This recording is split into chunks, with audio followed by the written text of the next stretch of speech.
Hey guys, Tony here from TonyTechBytes, and this is the OnePlus Nord. They sent this over to me as part of the Nord beta program. However, I'm not sponsored and I am a OnePlus US brand ambassador, but this program wasn't directly related to that and I get to say whatever I want to. Anyways, let's get started with this review. So, I've been using the OnePlus Nord for, I believe, a little over 2 weeks now, and I have to say it's a pretty good phone. Let's go more in depth. So the unboxing experience was pretty standard for a OnePlus device, and I unboxed it on TikTok if you want to check that out.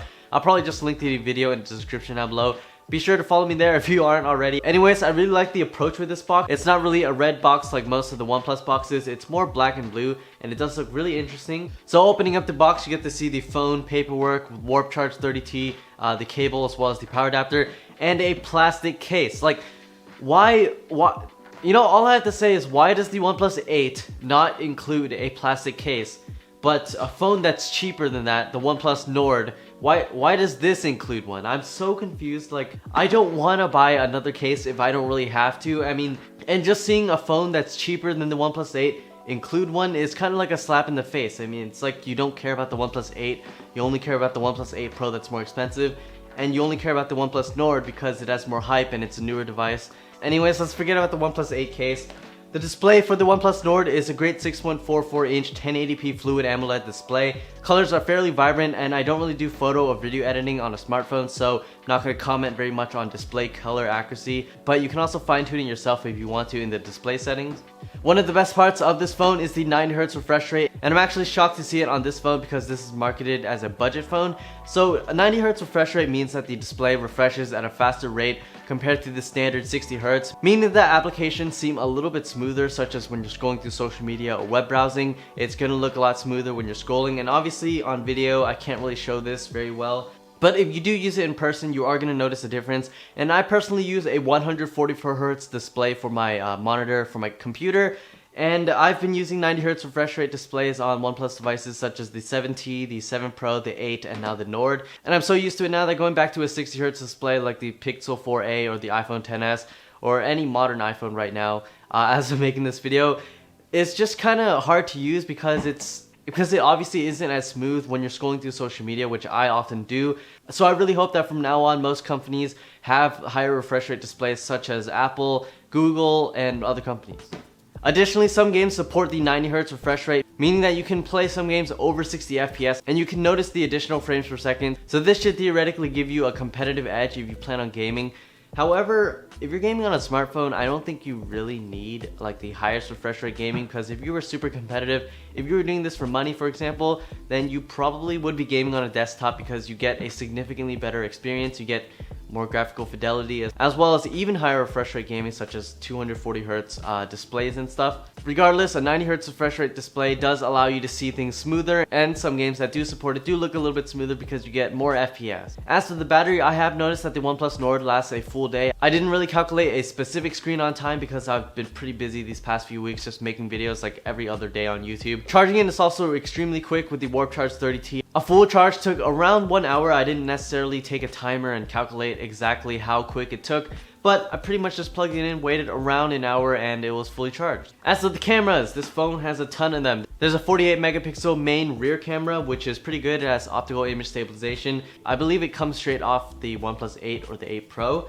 It's nice and sharp and the colors are fairly vibrant. There's also an 8 megapixel ultra wide camera, which is very convenient to see. I love using this whenever I'm taking pictures of landscapes. There are also 2 other lenses, one depth camera as well as a macro camera. I haven't extensively tested these out because honestly I feel like they're a little bit useless, especially for my case because I don't take many macro shots.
Overall, the shots look pretty good and the image stabilization is great as well, especially when you're running. I even tested it when I was biking. However, I have noticed that some of the lenses are not color calibrated well, and by that I mean that some shots might look a little bit blue or other shots might look tinted a little bit green. So hopefully they can do better in the future for their next devices.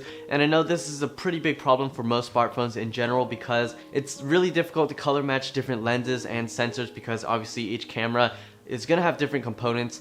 And you also have to keep in mind this is a budget phone, so it can't necessarily have the absolute best color calibration. But I do hope they fix this in the future with software updates as well as with new iterations of their smartphones. As of the front cameras, you have a 32 megapixel main front camera as well as an 8 megapixel ultra wide one for group shots, as well as if you want to include more of the background in your selfies. So I do think this is pretty convenient if you do want to take group shots. However, I personally haven't used it very much. I haven't really found a need for a wide angle front camera. However, if you find it useful, then this is something that the OnePlus Nord does have. As for performance, the OnePlus Nord sports a Snapdragon 765G SoC, and this particular model has 12GB of LPDDR4X RAM. So you can definitely do a lot with this phone. With 12GB of RAM, you can open up multiple apps and scroll through them with ease. You can also switch between them really quickly, and I still feel like having 12GB of RAM on a smartphone is overkill, so this should definitely last you for many years to come. I also did some benchmarks with this phone, and for the single core score I got 620, and for the multi-core score I got 1967. Compared to other smartphones such as the OnePlus 7T or the OnePlus 7 Pro, this is definitely a little worse because this SoC is a little bit less powerful than most flagship SoCs from Snapdragon. Yet again, you have to keep in mind this is a budget smartphone and it isn't meant to have the absolute best specs because this isn't necessarily a flagship. As for the GPU, it has an Adreno 620. If you want to look more into the specs, I'll just link more information in the description down below. I don't want to just read off every single spec. One thing I want to mention is that I'm based in the US and I use Verizon Wireless, and the OnePlus Nord does not handle Verizon very well. So calling other people and texting works perfectly fine. However, turning on data is a totally different story. Like, I cannot open any web page. Quick update, I restarted the phone a couple times and I was able to successfully benchmark using the Ookla speed test app, and it did work decently fine. However, this phone isn't optimized for North America, so I don't think you're necessarily getting the best performance out of it. So honestly, I kind of feel like it's weird to give North American people this phone to review, to check out, and not really like fully support many US carriers. It's just kind of weird. And I hear they probably won't even sell the Nord in North America because they might launch the OnePlus Clover soon. So it's kind of weird. I mean, you get really good performance, you get great cameras, you get a great display, 90Hz refresh rate, decent specs. You can spec it up to 12GB of RAM. It's more than enough for my daily usage, such as scrolling through social media, web browsing, checking the weather, doing simple tasks like that. And I honestly don't even game that much on a smartphone. I mean, if I wanted to game, I would just get a desktop. But if you still plan on gaming, this phone is more than capable for that. Because mobile games in general are usually not very intensive, and I believe 12GB of RAM as well as a Snapdragon 765G and an Adreno 620 should be more than capable for handling many mobile games. There's also an included screen protector that's pre-applied to the screen, and I love to see this on OnePlus devices because I honestly don't really want to buy an extra screen protector. So this works perfectly fine. I mean, it's probably not the absolute best one, but it's better than nothing. Alright, so I think it's a great phone. It packs awesome features, mostly the essential features that you need, such as a 90Hz refresh rate, a great battery life, awesome cameras, good performance, for a fairly decent price. I'm honestly not really sure what the US equivalent price would be, but I'm assuming based on some offers I've seen on like eBay and stuff, it's going for roughly $400 USD or $450 USD. The OnePlus Nord does not really skimp out on many features, and you get pretty much everything you would need for a great price point. So thank you so much to OnePlus for sending this over to me for review, and thank you all so much for watching this. Please leave a like and subscribe if you enjoyed this video to support my content.